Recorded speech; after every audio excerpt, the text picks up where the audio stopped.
You And that asked for video we some just showed, receipts. you feel like that's obviously what? Like you could beat that person up? Dude, I've done said I have no problem. Is Thomas going to whoop my ass? Fuck, he might. I doubt it, Right. but he might. I'm There's a not good the chance. baddest. I'm not the baddest motherfucker in the world, but I'm gonna tell you what. I'm not afraid to get in the ring with that motherfucker on any given day. I like your I style there, told bro. him, bring that shit on.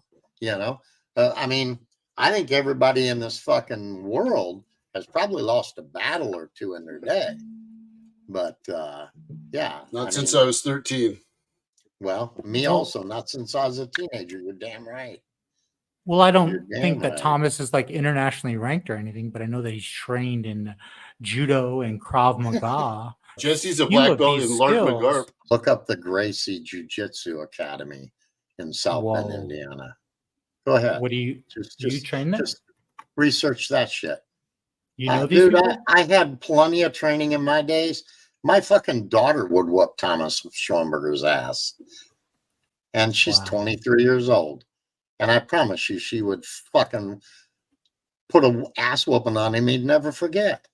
Okay, this isn't going to be long. I just need to address something. Jesse Davis you could hear him having a panic attack in Hoax Wars stream when Hoax Wars started talking about why don't these two guys, Davis and Schoenberger, basically just face off and settle their feud, in the old-fashioned way, and basically have a fist fight or a boxing match or a martial arts kickoff or something like that.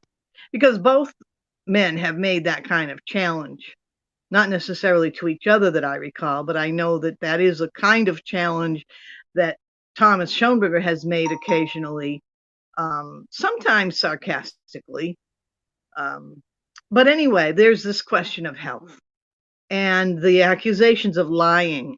And most of the people that have been watching this whole situation go on for a long time are intelligent enough to know what kind of pure bull's bunions the Davis cult is throwing around. However, there are a lot of newbies coming in, and some of them don't look too bright. Others are very intelligent, but they don't know what's going on or what has gone on.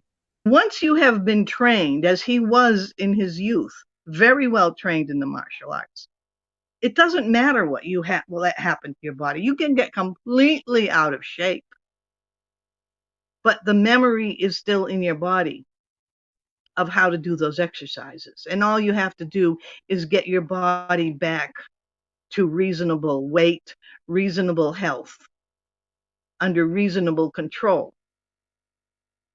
And all of your former skills in the martial arts are right there, as if they never left, because in fact, they never left.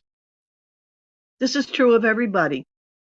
Now, these gutter sluts and knuckle draggers, and the frankly increasingly obese, gray-bearded Jesse Davis, who increasingly uses a childlike cartoon of himself, and the patterns of that man trying to bait children. I mean, he uses every trick in the book: flashing money, acting like a pimp, putting his daughter into an internet discussion of a man-to-man challenge fight. And when he realized that he couldn't go much further in the discussion in Hoax Wars without looking like a fool, because he was going to have to accept the challenge, he hides behind his daughter and tries to put her in front of himself. Well, actually, it is extremely possible that a well-trained young man becomes an older man with an injury, lets go of his physical health for a while, gets surgery, regains his health, and is ready to whoop your ass. Bring it. Denise Matteau, over and out.